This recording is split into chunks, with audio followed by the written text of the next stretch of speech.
Dermaga Labuan Haji di Lombok Timur kini pelik dan salah satu tersangka mengaku menjadi korban oknum Kejaksaan Tinggi NTB. Penyidik Kejati NTB menjanjikan penangguhan penahanan dengan jaminan uang 8,9 miliar rupiah. Namun uang tersebut justru dijadikan barang sitaan kerugian negara.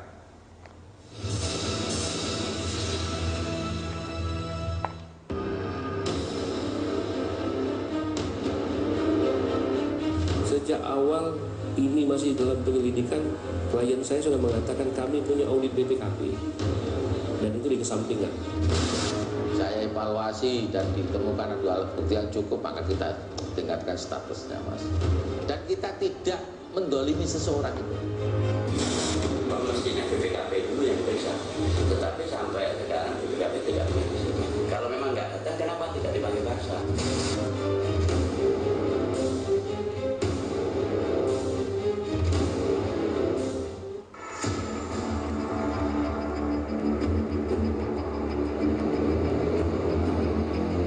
Dugaan korupsi di Dermaga Labuan Haji yang ditangani Kejaksaan Tinggi Nusa Tenggara Barat kini makin liar menggelinding. Tidak hanya soal kasus yang dinilai mengada-ngada, pihak tersangka dari PT Citra Gading Asritama juga merasa telah diakali Kejaksaan Tinggi. Kuasa hukum Iksan Suwaidi, Muhammad Antonius menuturkan dirinya pernah bertemu dengan penyidik Kejaksaan Tinggi NTB. Pertemuan ini membahas permohonan penangguhan penahanan untuk kliennya Iksan Suwaidi. Penyidik pun bersedia mengabulkan permohonan ini, namun syaratnya Iksan diminta memberi jaminan uang tunai 8,9 miliar rupiah. Kubu Iksan pun menyatakan setuju. Uang 8,9 miliar rupiah kemudian disiapkan dalam koper. Namun saat penyerahan, uang itu justru disita Kejaksaan Tinggi NTB, bukan sebagai jaminan penangguhan penahanan Iksan, tapi disebut sebagai barang sitaan kerugian negara. Jadi uang sudah kita serahkan, di break, sholat Jumat, kemudian baru administrasinya. Nah ketika administrasi itu terjadi sita, saya protes. Kenapa ini jadi sita?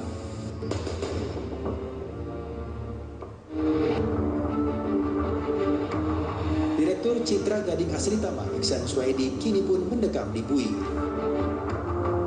Meski sudah mengeluarkan 8,9 miliar rupiah, Kejati tetap menjebloskannya ke Lapas Mataram, Nusa Tenggara Barat.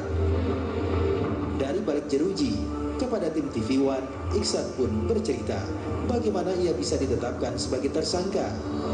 Iksan Suwaidi menilai Kejati terlalu memaksakan pengungkapan dugaan korupsi di dermaga seluas 36,5 hektar itu.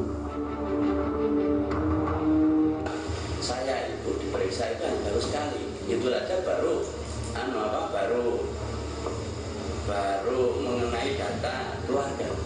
Nah, habis itu saya ditahan. Sampai sekarang sudah 60 hari lebih, 60, mungkin 63, 64 harinya.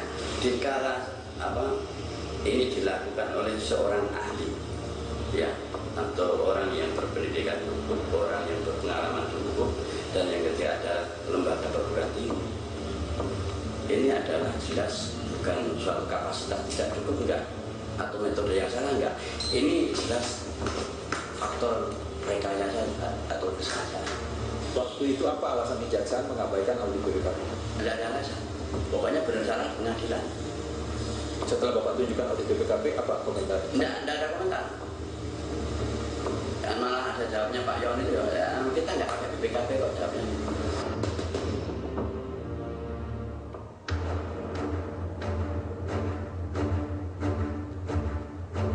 Pihak Kejati NTB menolak tudingan pihak Iksan Suwaidi. Menurut Kepala Kejaksaan Tinggi NTB, pihaknya sudah memiliki bukti untuk mengungkap kasus ini, termasuk hasil cek fisik Universitas Mataram di lapangan. Loh kan sudah penyidik berani meningkatkan status ini kan sudah menemukan ada unsur kerugian negara. Karena korupsi itu kan sifat melawan hukum, ada kerugian negara. Yang kita minta itu telah disaksikan oleh para tersangka, disaksikan oleh jaksa penyidik bersama dengan tim ahli UNRAM dan disepakati apa yang didapatkan pada saat pengecekan di lapangan itu semuanya membenarkan. UNRAM itu meneliti apakah proyek itu sudah sesuai bestek atau tidak. Apakah ada kekurangan atau ada kelebihan.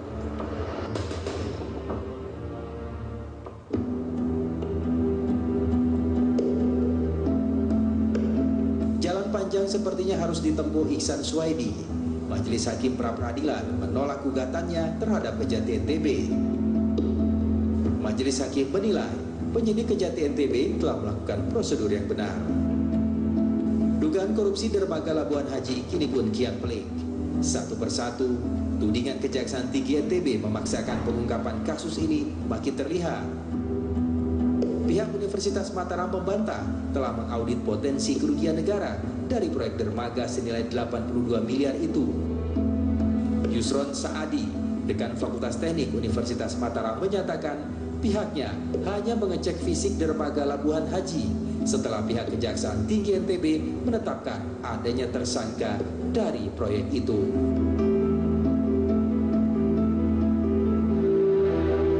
Kita diminta mengukur, melakukan investigasi fisik, cek fisik itu berdasarkan surat dari kejaksaan yang sudah menyebutkan pihak itu sudah sebagai status tersangka.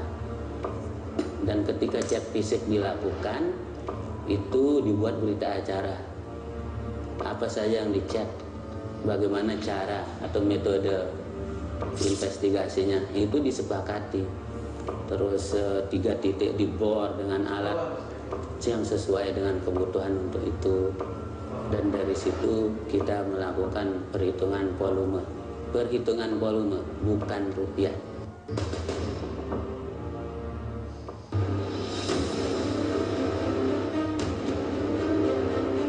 Sejak awal ini masih dalam penyelidikan, klien saya sudah mengatakan kami punya audit BPKP dan itu dikesampingkan. Saya evaluasi dan ditemukan ada alat bukti yang cukup, maka kita tingkatkan statusnya, Mas. Dan kita tidak mendolimi seseorang itu. Mestinya BPKP dulu yang diperiksa, tetapi sampai sekarang BPKP tidak pernah. Kalau memang nggak datang, kenapa tidak dipanggil paksa?